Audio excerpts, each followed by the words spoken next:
du monde. Parce que le monde a une volonté qui ne s'attache pas à la volonté de Dieu. Gloire à Dieu. Gloire à Dieu. Car la chair a des désirs contraires à ceux de l'esprit et l'esprit en a de contraires à ceux de la chair. Ils sont opposés entre eux. Ils sont opposés. Ils sont opposés. Donc, quiconque marche par l'esprit, il ne voit plus les choses de façon physique. Il voit les choses de façon spirituelle. Gloire à Dieu. Qu'est-ce qui peut amener un sorcier à s'asseoir là et pendant que tu es en train de lui parler mal, il est là, il sourit?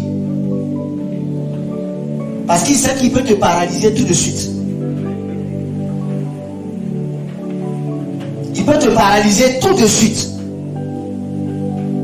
Et puisque tu es son enfant et qu'il habite en toi, colle ta vie, colle ton âme, colle tes pensées à sa nature.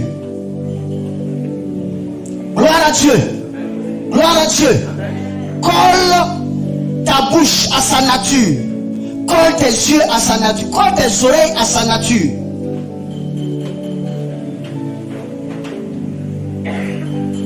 Dieu nous veut un avec son esprit.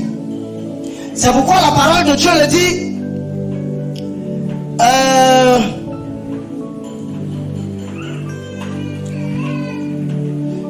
En Galates 5, 16.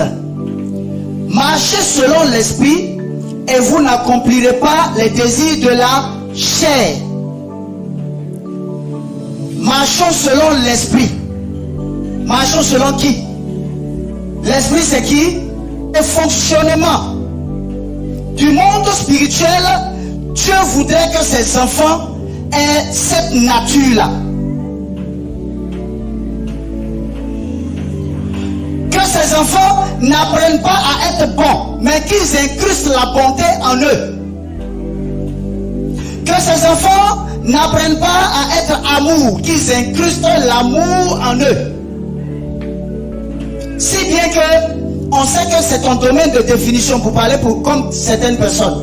C'est ta manière de fonctionner. Donc, si on te dit de faire sortir tel mensonge de ta bouche, tu ne vas jamais le faire. Donc, les gens savent déjà comment tu es.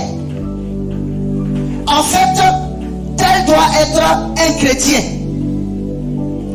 Un chrétien, pour connaître un chrétien, il suffit de connaître la Bible.